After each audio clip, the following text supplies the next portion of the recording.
Praise the Lord दोस्तों, एक बार फिर से प्रभु यीशु मसीह में आपको प्यार भरा सलाम और स्वागत है हमारे इस यूट्यूब चैनल पर जिसका नाम है प्लेजेंट वर्शिप।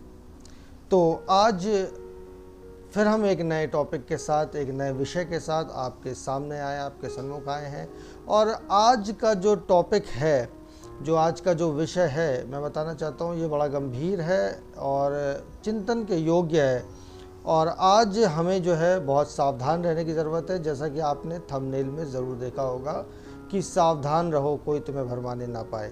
बिल्कुल, आज जिस विषय पर हम बात करने वाले हैं, जो बातचीत हम आपके साथ करने वाले हैं, वो उस पर चिंतन करना और सावधान रहने की बहुत ज़्यादा जो है वो ज़रूरत है। तो बगैर समय गंवाते हुए आइए हम अपने इस विषय पे चलते हैं। और हमेशा की तरह हम विषय पे शुरू करने से पहले हम प्रभु यीशु मसीह को अपने धन्यवाद देंगे, उससे प्रार्थना करेंगे। आइए हम प्रार्थना करें। जीवित महान अनुग्रहकारी स्वर्गीय प्रेमी पिता परमेश्वर, हम निहायत ही शुक्रगुजार है कुदूस खुदावन आपकी रहमतों बरकतों के लिए, आपके फजल के लिए। आपने प्यारे परमेश्वर अब तक हमें ज़िंदगी ज़मीन पे रखा है। अपने पवित्र आत्मा के घेरे में प्यारे परमेश्वर आप हमें महफूज रखते हैं। इस बात के लिए कुदूस खुदावन हम आपको धन्यवाद देते हैं और विशेष करके धन्यवाद देते हैं जिंदा खुदा आपको कि आपने मेरी ज़िंदगी को नहीं वरन हमारी टीम की ज़िंदगी को नहीं वरन प्यारे परमेश्वर आपने हर एक को, उस शख्स की जो इस वीडियो को देख रहे हैं प्यारे परमेश्वर, उनकी ज़िंदगी, उनके घर परिवारों को भी आपने संभाल के रखा है प्यारे परमेश्वर। और आपसे विनती निवेदन करते हैं प्यारे परमेश्वर, इल्तिजा करते हैं, प्रार्थना है हमारी कि कुदूस खुदावन आने वाले समय में जब तक प्यारे परमेश्वर आपका आगमन नहीं होता, जिंदा खुदा आप हर एक को परमेश्वर अपने पवित्र बाड़े में बांध के महफूज रखिएगा। कुदूस खुदावन अपनी आशीष और बरकतों से लबरेज रखिएगा। और प्यारे परमेश्वर आपकी रहमतें और फजल और अनुग्रह उनके घर परिवार पे बना रहने वाला हो, ऐसी हम प्रार्थना करते हैं प्यारे परमेश्वर। आज के विषय को आपके सामर्थ्य हाथों में सौंपते हैं जिंदा खुदा कि आज जब हम जिस विषय पे बात करने जा रहे हैं वो बहुत बेहद गंभीर है और आज लोगों को जानने की और चेतने की ज़रूरत है प्यारे परमेश्वर। वो आपके कलाम को जाने और परमेश्वर पिता आपका जिंदा कलाम प्यारे परमेश्वर उनके जीवनों में कारगर हो और वो मुक्ति को अपनी ज़िंदगी में प्राप्त करें, ऐसी हमारी प्रार्थना है प्यारे परमेश्वर। सारी बातों में सारा आदर जलाल आपको देते हुए इस प्रार्थना को आपके इकलौते पुत्र अपने खुदावंद यीशु मसीह नासरी के नाम में मांगते हैं। दया के साथ सुने और ग्रहण करें, आमीन। प्रेज़ द लॉर्ड दोस्तों, जैसा कि आपने आज हमारे थंबनेल पे देखा कि सावधान रहो ताकि कोई तुम्हें भरमाने ना पाए। इस बार का टॉपिक या विषय जिसे कहते हैं वो हमारा ये नहीं था। इस बार का विषय कुछ और था, लेकिन मुझे अमूमन जो है वो इस पे हमें वीडियो बनाना पड़ा क्योंकि अभी हाल फिलहाल में मैं जैसे मैं सेवा कर रहा हूँ वैसे तमाम खुदा के दास हैं जो सेवा करते हैं यूट्यूब के ऊपर, परमेश्वर के प्रचार को फैला रहे हैं। लेकिन होता क्या है कि जैसा आपने थंबनेल में देखा है, एक चित्र जो बना हुआ वहाँ पे, जो फ़ोटो जो लगी है उसको आपने ध्यान से देखा कि उसमें क्या बना। उसमें एक फ़ोटो से भी आपके पास एक मैसेज पहुँचा होगा उस फ़ोटो को देख के भी। लेकिन मैं बताना चाहता हूँ आपको कि आज इंसान इतना मशरूफ़ हो गया है पॉपुलैरिटी पाने के लिए और फेमस होने के लिए और कुछ परमेश्वर की बातों में से कुछ नया निकालने के लिए, कि कुछ ऐसा निकाल के दर्शकों के सामने या पब्लिक के सामने या चर्च के सामने पेश करें कि कोई किसी और ने ना किया हो। तो उसमें बड़ा ध्यान लगाते हैं, बड़ा डीप जाते हैं और तमाम तरीके से जो है वो उस पर रिसर्च करके उन लोग कोई ना कोई एक नतीजा निकालते हैं। और ऐसे ही जब मैं वीडियो देख रहा था तो मैंने एक नहीं कई वीडियोस देखे और मैंने एक नहीं कई लोगों को परमेश्वर के प्रचार को का सुसमाचार को प्रचार करते हुए देखा और सुना। और बड़ा दुख और तकलीफ़ हुई मुझे जब मैंने देखा कि जो शिक्षा हमें दी गई, जो खुदावंद यीशु मसीह ने शिक्षा दी है, जो धर्मशास्त्र हमारा पवित्र कलाम जिस बात को बताता है वो शिक्षा, वो सुसमाचार ना फैलाया जाके कोई और ही शिक्षा जो है वो लोगों तक पहुंचाई जा रही है, तो बड़ी तकलीफ़ हुई कि, और ऐसा भी नहीं है कि कोई बहुत साधारण हो या पॉपुलर चैनल ना हो। मैंने पॉपुलर चैनल्स की बात कर रहा हूँ कि वो पॉपुलर चैनल थे जिनके सब्सक्राइबर्स लाखों में हैं, जिनके फॉलोअर्स लाखों में हैं, और तमाम लोग उनके वीडियोस को देखते हैं, उनकी शिक्षा को जो है वो सच मान लेते हैं, क्योंकि उन्होंने कलाम को नहीं पढ़ा होता, वो कलाम की से रूबरू नहीं हुए होते, उनको नॉलेज नहीं होती है, कलाम पढ़ते नहीं हैं, जानते नहीं, सच्चाई से वाकिफ़ नहीं होते हैं। और होता क्या है कि वो जो बता देते हैं उसको सच मान लेते हैं और उसी को अपनी ज़िंदगी में उतार लेते हैं सच मान के। तो लेकिन ये गलत है। मैंने कई लोगों को ऐसा करते हुए देखा, और मुझे समझ में नहीं आता है कि खुदा का कलाम क्या काफ़ी नहीं है हमारे लिए कि हमें दूसरी बिब्लिकल्स बुक्स जो है, राइटर्स की बुक्स जो है, फ़िलासफ़र्स की बुक्स जो हैं, और ये सब जो रिसर्च करते हैं उनकी आवश्यकता पड़ती है? क्या खुदा का कलाम हमारे लिए काफ़ी नहीं है? हमें सिखाने वाला कौन है, हमें समझाने वाला कौन है, हमें कहाँ से सीखना है, क्या हमें पता नहीं है? हमें पता होना चाहिए। आज की शुरुआत जो है वो उसी वर्ष से हम करते हैं। मत्ती रचित सुसमाचार उसका 24वां अध्याय उसके 4 पद में एक बात लिखी हुई है। खुदावन यीशु मसीह वहाँ पे क्या कह रहे हैं? सावधान रहो, कोई तुम्हें भरमाने ना पाए। और इसको बहुत ही गंभीरता से अपने जीवन में उतार लीजिए, क्योंकि समय आ गया है, वरन समय है कि हमें सावधान हो जाने की ज़रूरत है, और हमें इसको बड़ी गंभीरता से अपने जीवन में, अपने पारिवारिक सदस्यों के जीवन में, अपने घर परिवार में उतार लेने की ज़रूरत है। हमें हमेशा सचेत हो जाने की अब ज़रूरत हो गई है, कि सावधान होने की ज़रूरत हो गई है कि हम भरमाए ना जाए। और भरमाने वाले तमाम तरीके से आ गए हैं, और शैतान जो है वो किस रीति से इस्तेमाल कर रहा है तमाम उन लोगों का। खुदा कलाम बताता है कि वो शैतान इतना चालाक है कि वो चुने हुओं को भी भरमा सकता है। इतना चालाक है कि चुने हुओं को भी भरमा देगा वो। तो ये कभी भी मत सोच के चलिए कि ये पास्टर है, ये खुदा का दास है, ये बिशप साहब है, कि ये जो बोलेंगे वो सत्य ही बोल रहे होंगे। नहीं, खुदा का कलाम क्या बता रहा है हमें कि वो चुने हुओं को भी भरमा सकता है। इतनी ताकत है शैतान में। सुननी किसकी है? सुननी सिर्फ कलाम की है, खुदावन यीशु मसीह की सुननी है। और यीशु मसीह क्या कह रहा है? सावधान रहो कि भरमाए ना जाओ। आज ये नौबत क्यों आई? आज जब मैंने उस चैनल्स को देखा, उन वीडियोस को देखा, और जब मुझे तकलीफ़ हुई, दुख हुई, तो मैंने एनालाइज़ करना चालू करा कि एक्चुअल में बात चल क्या रही है। बात ये चल रही थी कि खुदा का कलाम क्या बताता है। खुदा का कलाम गलातियों की पत्री उसके पहले बाब के 8वें अध्याय में पौलुस क्या कह रहा है? पौलुस कह रहा है, परंतु यदि हम या स्वर्ग से कोई दूत, यदि हम से मतलब समझते हैं, यदि हम यानी कि परमेश्वर के चुने हुए दास, कोई ऑर्डिनरी व्यक्ति नहीं, परमेश्वर द्वारा चुने गए दास, उसके प्रेरित, उसके चेले, बिशप साहब, पास्टर साहब, डीकन साहब, इनकी बात हो रही है। परंतु यदि हम या स्वर्ग से कोई स्वर्गदूत भी उस समाचार को छोड़ जो तुमको सुनाया है हमने, मतलब जो कलाम मुकद्दस, जो सुसमाचार आपको दे रहा है, जो बातें उसमें लिखी हुई हैं, यदि कोई पासबान भी, यदि कोई बिशप साहब भी, यदि स्वर्ग से कोई स्वर्गदूत भी उतर आता है और इस बाइबल के बाहर से लेके बातें आपको बताता है, तो क्या कह रहा खुदा का कलाम? क्या कह रहा है? कि वो श्रापित हो। इसको बहुत ध्यान से समझिएगा कि खुदा का कलाम क्या कह रहा है। कोई पासबान भी, कोई बिशप साहब भी, कोई इवन यहाँ तक कि स्वर्गदूत भी स्वर्ग से उतर आए और इस कलाम मुकद्दस में जो लिखी बातें हैं, इस जिंदा कलाम में जो जीवित वचन है, इसमें लिखी हुई बातें हैं, इसके अलावा बाहर से कोई और बात इसमें जोड़े और तुम्हें कोई और वचन सुसमाचार का प्रचार करे, तो पहली चीज़ तो हमें सुनना नहीं, उसको मानना नहीं है। और खुदा क्या कह रहा है कि वो श्रापित होगा। और यदि हम उसको मानेंगे तो क्या होंगे? हम भी श्रापित होंगे। इसको समझ लीजिए। और जब मैं वचन को वहाँ पे देख रहा था, जब मैं उन वीडियोस को देख रहा था जहाँ पे सुसमाचार का प्रचार हो रहा था, तो वहाँ पे बड़ी शर्म आ रही थी और बड़ी बड़ी तकलीफ़ भी हो रही थी कि वहाँ पे वचन को तरोड़ मरोड़ के और ना जाने कैसे पजलिंग हो रही थी उसकी वहाँ पे।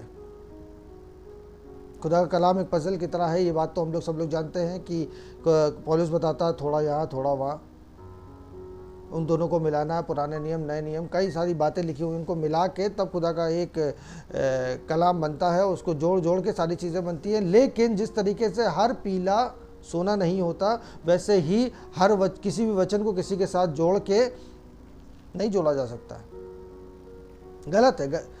जो वचन जिसके साथ जुड़ना है वो वचन उसी के साथ जुड़ेगा।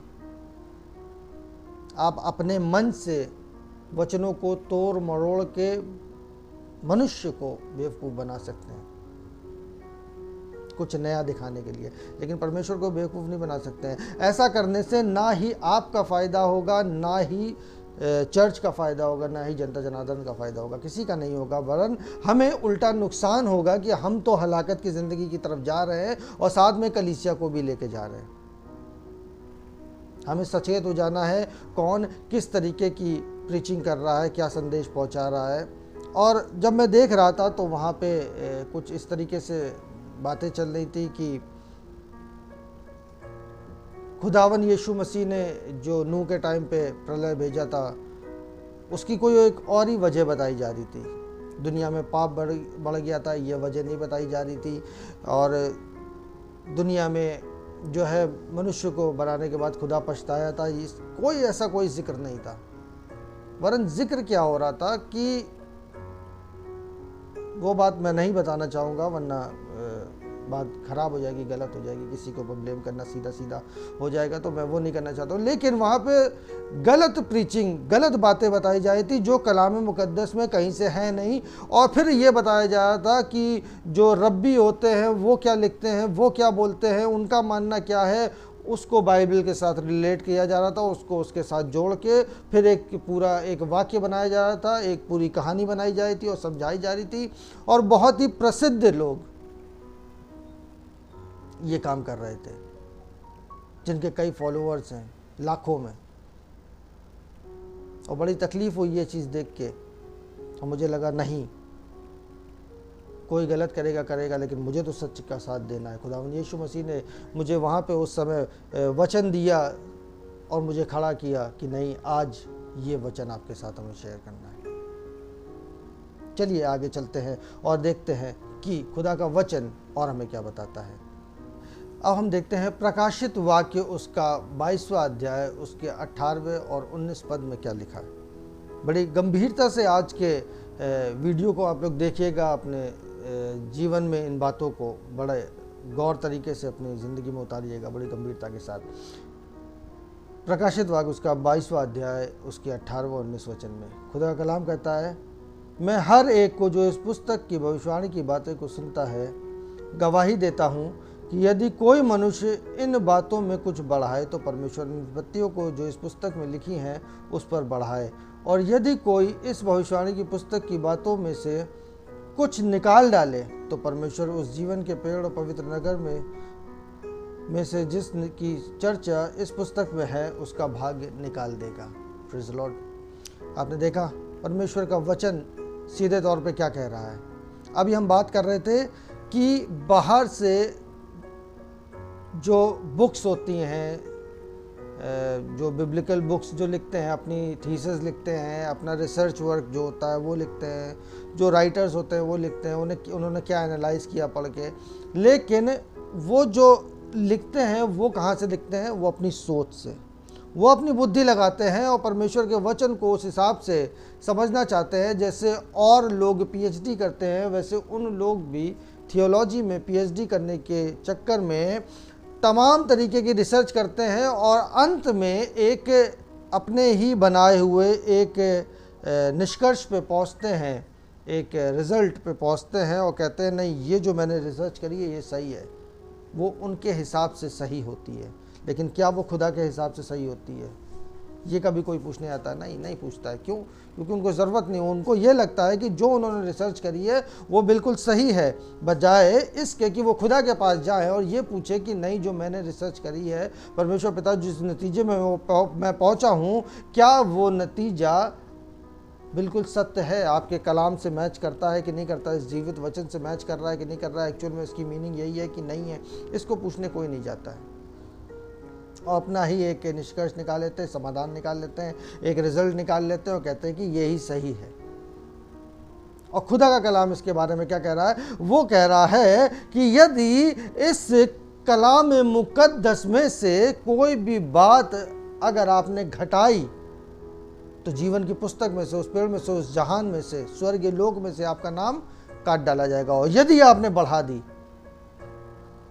तो सारी विपत्तियां जितनी भी इस जीवित वचन में लिखी हुई हैं, सारी की सारी आपके ऊपर लाद दी जाएगी। इस बात को ध्यान नहीं रख रहा इंसान और अपनी बनाई हुई बातें, अपने हिसाब से करी हुई बातें, अपने दिमाग से सोची हुई बातों को क्या कर रहा है? वो इस कलाम के साथ जोड़ दे रहा है, इस कलाम में जोड़ दे रहा है और अपना एक नया नतीजा बना ले रहा है, एक नया रिजल्ट बना ले रहा है, एक नई कहानी बना ले रहा है और उसको आपके सामने पेश कर रहा है। और आपको क्योंकि बड़ा मज़ा आ रहा है देखने में कि कोई नई चीज़ पता चल रही है, इसलिए आप भी उसको बड़े ध्यान से देखे पढ़े हैं। और हो क्या रहा है? शैतान इस तरीके से आपकी ज़िंदगी में काम कर रहा है और आपको कैप्चर करता जा रहा है, आपके चारों ओर एक फंदा लगाता जा रहा हो। एक दिन ऐसा होगा कि आपको मुट्ठी में कर लेगा आपकी और आप फिर निकल नहीं पाएंगे, फिर पछताएंगे, रोएंगे, गिड़गिड़ाएंगे। लेकिन क्या होगा? तब तक खुदावन यीशु मसीह आ चुका होगा। तब आप दरवाज़ा पीटेंगे और कहेंगे कि खुदावन यीशु मसीह, मैं तो चर्च जाता था, मैं तो रूह और रास्ते के साथ परस्तिश करता था, मैं तो इतना दान देता था। यीशु मसीह कहेगा, मैं तुम्हें जानता ही नहीं, मैंने कभी तुम्हें जाना ही नहीं। तो इससे पहले, जैसे आमोस नबी की किताब में लिखा हुआ है, इससे पहले कि बचाव का दिन एक भूसी के समान निकले, हमें बहुत सचेत हो जाने की ज़रूरत है। ध्यान दीजिए, वचन को पढ़िए, सीधी सी बात है, कुछ मत करिए, मेरी भी मत सुनिए। सुननी सिर्फ खुदावन यीशु मसीह की है। कलाम को पढ़िए, कलाम क्या कह रहा है ये जानिए, उसमें सच्चाई लिखी है। सत्य वचन को पढ़िए। परमेश्वर का वचन कह रहा है यदि कोई इसमें से निकालेगा तो विपत्ति नहीं, और क्या कहते हैं, यदि कोई इसमें जोड़ेगा तो विपत्ति। ना ही हम इसमें से कुछ निकाल सकते हैं, ना ही इसमें हम कुछ जोड़ सकते हैं। हम कुछ नहीं कर सकते। हमें वचन को एज इट इज़ अपने जीवन में वैसे ही लेना है जैसे है, उसको वैसे ही समझना है, वैसी ही बातों को मानना है, वैसी आज्ञाएं हैं जो है वो हैं। इस बात को समझने की बहुत ज़्यादा ज़रूरत है। और यदि ऐसा ना होता तो ये बात इसमें लिखी नहीं होती। हम कुछ भी जोड़ सकते थे, कुछ भी घटा सकते थे। और विशेष करके एक बात जो मैं आपको बताना चाह रहा हूँ कि उस वीडियो में बड़ी मुझे ख़राब एक बात लगी, जिससे तकलीफ़ जो सबसे ज़्यादा मुझे हुई थी वो ये थी कि उस वीडियो में ये बताया जा रहा था कि जैसा कि उत्पत्ति की किताब में लिखा हुआ है कि परमेश्वर के पुत्रों ने मनुष्य की पुत्रियों को देखा और उनसे आके विवाह कर लिया और फिर उससे दानव हो गए। तो वहाँ पे एक शब्द लिखा हुआ, परमेश्वर के पुत्रों ने। एक्चुअल में इसका मीनिंग क्या है? इसको डायरेक्टली जाके जोड़ दिया गया उसमें उनके हिसाब से कि फरिश्ते जो हैं, कुछ फरिश्ते, सारे फरिश्ते नहीं, कुछ फरिश्ते जो हैं वो क्या कहलाते हैं? परमेश्वर के पुत्र कहलाते हैं।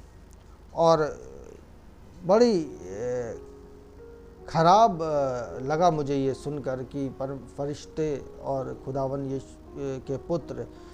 मैंने जब ये वीडियो देखा तो कुछ आयतें जो थी तुरंत मेरे दिमाग में क्लिक हुई कि जैसे यूहन्ना 3:16, उसमें लिखा हुआ है परमेश्वर ने जगत से ऐसा प्रेम किया कि अपने एक लौते पुत्र को दे दिया। क्या लिखा हुआ है? परमेश्वर ने जहान से ऐसा प्रेम किया कि उसने अपने एक लौते पुत्र को दे दिया। और वहाँ पे वो शख्स, वो खुदा के दास क्या बता रहे थे कि वो 200 थे और वो 200 जो थे वो परमेश्वर के पुत्र थे। वो 200 फरिश्ते जो थे वो परमेश्वर के पुत्र थे। यदि 200 परमेश्वर के पुत्र थे तो परमेश्वर अपने इस वचन में, यूहन्ना रचित सुसमाचार उसके तीसरे अध्याय के 16वें पद में ये क्यों कह रहा है कि परमेश्वर ने जगत से ऐसा प्रेम किया कि अपने इकलौते पुत्र को उसने दे दिया। यदि वो 200 भी परमेश्वर के पुत्र थे तो खुदावन यीशु मसीह इकलौता पुत्र कैसे हुआ? नहीं हो सकता। यानी कि उनकी वो बात इस बात से मैच नहीं कर रही है। ये कलाम के बाहर की बात है और कलाम के अंदर की बात क्या है कि परमेश्वर का इकलौता पुत्र सिर्फ खुदावन यीशु मसीह है और कोई उसका पुत्र नहीं है। और खुदा का वचन जो है वो इब्रानियों की किताब उसके पहले बाब के 5वीं आयत में कहता है, क्योंकि स्वर्गदूतों में से उसने कब किससे कहा कि तू मेरा पुत्र है, आज तू मुझसे उत्पन्न हुआ, और फिर ये कि मैं उसका पिता होऊंगा और वह मेरा पुत्र होगा। यदि आपको कहीं से डाउट है तो ज़रूर से इब्रानियों के पत्र उसका पहला अध्याय उसके 5वें वचन को ज़रूर से निकाल के देख लीजिए कि परमेश्वर का वचन यहाँ पे यही लिखा है कि नहीं लिखा है, कि कब उसने किसी स्वर्गदूत से कहा कि तू मेरा पुत्र है, आज तू मुझसे उत्पन्न हुआ है और मैं तेरा पिता हूँ। किसी से नहीं कहा। तो फिर वो बता रहे थे कि 200 परमेश्वर के पुत्र थे और वो हरमन पहाड़ी पर उतरे और उन्होंने एक साथ शपथ खाई। मुझे तो आज तक नहीं दिखा कहीं से भी कलाम मुकद्दस में ये सारी बातें, तो आई कहाँ से? फिर वो लेके आए कि ये हनोक की किताब है, हनोक की किताब बाइबल में नहीं है, हनोक की किताब को बाइबल के साथ जोड़ दिया। अभी हमने प्रकाशित वाक्य में पढ़ा कि ना ही इसमें कुछ जोड़ना है, ना ही इसमें से में कुछ घटाना है। और यदि परमेश्वर की योजना हनोक की किताब को जोड़ने की होती इस बाइबल में, यदि परमेश्वर की इच्छा होती कि नहीं हनोक की किताब जो है वो भी बाइबल में इन 66 किताब के साथ साथ 67वीं किताब भी जो है वो साथ में जुड़ेगी और 66 किताबें नहीं 67 किताबें होनी चाहिए टोटल, तो परमेश्वर ने हनोक की किताब को जोड़ दिया होता। लेकिन वो किताब कहीं नहीं थी, ना मिली। वो आज से 2000 साल पहले मिली है और हमें नहीं पता कि वो सच में मिली है कि नहीं मिली है। ऐसा कोई सबूत नहीं है, ऐसा कुछ भी नहीं है। लोग कहते हैं, बहुत सारी बातें कहते हैं, हम नहीं मानते। हम सिर्फ वो मानते हैं जो खुदा का कलाम कहता है। यदि ज़रूरी होता तो वो किताब आज बाइबल में होती, क्योंकि ज़रूरी नहीं था, इसलिए खुदावन यीशु मसीह ने उस किताब को बाइबल में नहीं जोड़ा। जब नहीं जोड़ा तो इट मीन्स वो ज़रूरी नहीं है। हम उन बातों पर विश्वास नहीं करेंगे जो उनको पर्चे मिले हैं, जो कुछ भी है। लेकिन उनका मानना ये था कि उन्होंने एक साथ हरमन पहाड़ी पे उतरे, उन्होंने शपथ खाई और तभी से उसका नाम हरमन पहाड़ी पड़ गया। और उन्होंने मनुष्यों की पुत्रियों को देखा, उनके साथ विवाह किया। और एक बड़ा गंदा शब्द इन्होंने इस्तेमाल किया कि बलात्कार किया उन्होंने। मैंने कलाम में ऐसा कुछ भी नहीं पढ़ा। शायद उन्होंने पढ़ा होगा, क्या आपने पढ़ा है? लेकिन खुदा का कलाम इस बात को क्या कह रहा है? क्योंकि स्वर्गदूतों में से कब उसने किससे कहा कि तू मेरा पुत्र है? किसी से नहीं कहा है, सिर्फ उस परमेश्वर का एक लौता पुत्र है, वो है खुदावन यीशु मसीह। और न जाने कैसे क्यों करके ये सारी बातों को लोग जो है वो इतने, जिन्हें खुदा ने इतनी आशीष और बरकत दी है, वो ये गलत प्रचार करने में लग जाते हैं, ये सारी बातें करने में लग जाते हैं जो बाइबल की बातें नहीं हैं, उनको भी बाइबल के साथ जोड़ना। और ये अगर खुदा का कलाम आप प्रचार नहीं कर रहे तो आप शैतान के कलाम को प्रचार कर रहे हैं। इतना ध्यान कर लीजिए। आज हमें सावधान रहने की ज़रूरत है, आज हमें सचेत हो जाने की ज़रूरत है। आज हमें किसी की नहीं सुननी है। मैं फिर से कह रहा हूँ, हमें किसी की नहीं सुननी है, न किसी पासबान की। अगर हमें सुननी है तो सिर्फ कलाम मुकद्दस की। मैं ये नहीं कह रहा हूँ कि अपने पास्टर की मत सुनिए, मैं ये कह रहा हूँ कि अपने पास्टर को देखिए कि वो जो बता रहे हैं, उन्होंने जो बताया उसको जाके आप वापस से अपने घर में अध्ययन करिए और देखिए जो उन्होंने बातें बताई है वो कितनी सही हैं। क्योंकि अंत के समय में भरमाने वाले आ जाएंगे। आपने थंबनेल देखा होगा, भेड़ के बीच में भेड़िए। हम इंसान समझ नहीं पाते कब शैतान हमें अपने चंगुल में फांस लेता है। हम रिसर्च में इतना ज़्यादा मशरूफ़ हो जाते हैं, हम कुछ नया खोजने में इतना ज़्यादा मशरूफ़ हो जाते हैं कि हम भूल जाते हैं कि कलाम एक्चुअल में क्या कह रहा है, हम किस ओर चले जा रहे हैं। आज हमें समझने की ज़रूरत है। और एक और आयत मैं आपके साथ शेयर करना चाहूँगा, और ये आयत नहीं, ये वचन नहीं, वरन पूरा पद जो है, इसको आप बड़े अकेले में इत्मीनान से शांतिपूर्वक इसका पूरा अध्ययन करिएगा, तब आपको सारी बातें बहुत क्लियरली समझ में आ जाएंगी। मैं बताऊं आपको, यह है यूहन्ना रचित सुसमाचार उसका 16वां अध्याय। मैं इसमें की 13वीं आयत को, 13वें पद को आपके सामने पढ़ूंगा, जहाँ पे लिखा हुआ है, परंतु जब वह अर्थात सत्य का आत्मा आएगा जो तुम्हें सब सत्य का मार्ग बताएगा, क्योंकि वह अपनी ओर से ना कहेगा, परंतु जो कुछ सुनेगा वही कहेगा और आने वाली बातें तुम्हें बताएगा। Praise the Lord. बात समझ में आ गई, क्लियर हो गई? बिल्कुल साधारण सी बात है कि हमें सीखना किससे है, समझना किससे है, समझाने वाला कौन है, सिखाने वाला कौन है, सीखने वाला कौन है। सीखने वाले हम हैं, सिखाने वाला पवित्र आत्मा है। यूहन्ना रचित सुसमाचार उसके 16वें अध्याय के 13वें पद में क्या कह रहा है? परंतु जब अर्थात वह जो कि सत्य का आत्मा यानी परमेश्वर का पवित्र आत्मा जब आएगा तो मेरी बातों में से यानी कलाम मुकद्दस में की बातों को, इस पवित्र वचन की बातों को में से लेकर क्या करेगा? वो हमें और आपको सिखाएगा और समझाएगा। हमें सीखने और समझने के लिए किसी रब्बियों की जो किताबें हैं वो पढ़ने की ज़रूरत नहीं है। जो बाइबल के बाहर की किताबें हैं, बिब्लिकल हिस्ट्रीज़ हैं, और जो राइटर्स की लिखी हुई बुक हैं, जो फिलोसफर्स की लिखी हुई बुक्स हैं, हमें उनको पढ़ने की ज़रूरत नहीं है। हमें कलाम को पढ़ने की ज़रूरत है और फिर प्रार्थना में जाने की ज़रूरत है। हमें वचन पढ़ना है, उपवास के साथ प्रार्थना में जाना है। पूरी मेहनत, ईमानदारी, दयानतदारी के साथ हमें परमेश्वर के साथ ईमानदार रहना है, और परमेश्वर के साथ ईमानदार रहेंगे तो हम पवित्र आत्मा को प्राप्त करेंगे। और जब पवित्र आत्मा आएगा तो परमेश्वर के वचनों में की गुण ज्ञान की बातें, क्या कह रहा है, और आने वाली बातें, मतलब कि भविष्यवाणियों जो हो चुकी हैं पहले कि ऐसा ऐसा होने वाला है, ऐसा होगा, अंत के समय में ये घटनाएं घटेंगी, इस प्रकार से होगा, वो सारी बातें जो हैं वो हमें समझाएगा, बताएगा, सिखाएगा।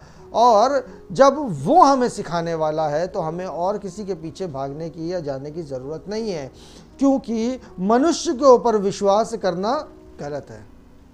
विश्वास खुदा के ऊपर करना है, मनुष्य के ऊपर नहीं करना है। उसके ऊपर भी एक आयत है कि मुबारक है वो जो परमेश्वर के ऊपर विश्वास करते हैं, और श्रापित है वो जो मनुष्य के ऊपर विश्वास करते हैं। मनुष्य के ऊपर विश्वास नहीं करना है, वरन परमेश्वर के ऊपर हमें विश्वास करना है। वो क्या कहता है, उसका कलाम क्या कह रहा है, उसका वचन क्या कह रहा है, वो क्या बता रहा है, वो क्या सिखा रहा है, हमें इसको देखने की ज़रूरत है, ना कि हमें किसी और की सुनने की ज़रूरत है। और यदि भी कभी भी आपको ऐसा लगे कि नहीं, ये जो है बात जो है वो आपको कभी भी किसी भी बात पे डाउट हो कि ये वचन में तो मैंने नहीं पढ़ी, ये वचन के बाहर किया, ये पादरी साहब जो है, ये खुदा के दास जो है, वो जो है ये बात बता रहे हैं और उन्होंने कोई आयत कोट करी, तो ज़रूर जाइए उस चीज़ को पढ़िए कि वहाँ पे ऐसा कुछ लिखा भी है कि नहीं लिखा है। ऐसे मत बनिए कि किसी ने कह दिया कौवा कान ले गया, आप कान को चेक नहीं करा और भागे जा रहे हैं। ये करने की ज़रूरत नहीं है। आज बड़े सचेत हो जाने की ज़रूरत है, बड़ी गंभीरता से खुदा के वचन को समझने की ज़रूरत है। अंत नज़दीक है, आ गया है, बिल्कुल मुहाने पे है, दरवाजे पे है। कब खुदावन यीशु मसीह आ जाएगा और किस समय शैतान हमें बहका देगा? अरे सोचिए, समझिए। अगर आज बैकस्लाइड हो गए तो फिर मौका नहीं मिलेगा परमेश्वर के साथ चलने का, उसके राज्य में जाने का। अंत में एक आयत दे के ख़त्म करूँगा, और वो आयत बड़ी खूबसूरत और बहुत प्यारी सी आयत है। अक्सर मैं उस आयत को आपके सामने शेयर करता हूँ। सबोपदेशक की पुस्तक उसका 12वां अध्याय उसकी 13वीं आयत। सब कुछ सुना गया, अंत की बात यह है कि परमेश्वर का भय मान और उसकी आज्ञाओं का पालन कर, मनुष्य का संपूर्ण कर्तव्य यही है। Praise the Lord. परमेश्वर का वचन इस समय क्या कह रहा है? अंत की बात यह है कि परमेश्वर का भय मानो।